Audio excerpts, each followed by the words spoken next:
Bardal Frias, and today I want to share with you a special person who embodies the virtues and hopes in my life. My mother, Mama Lodrina. Si Mama Lodrina ay hindi lang isang ina, kundi isang mabuting anak sa kanyang mga magulang. And she has the characteristic to be kind and helpful to others, and she will do everything to help others. But unfortunately, my mother is sick. She has kidney failure, and she has been fighting her illness for 9 years.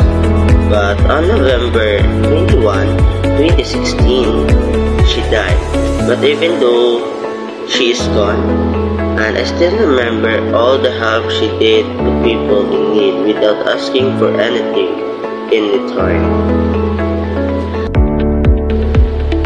I love my mom because even though she is the only one living with me and my brother, she can handle it, and she will do anything because my father left us and he went with someone else. But I'm also thankful to my mother because she didn't give up on me and my brother.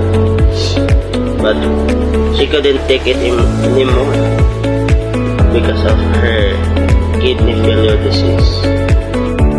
My mom is gone. I will continue what she started to help others, and I will continue to be kind, and I will not give up on any challenges in life, just like my mother. And that's all.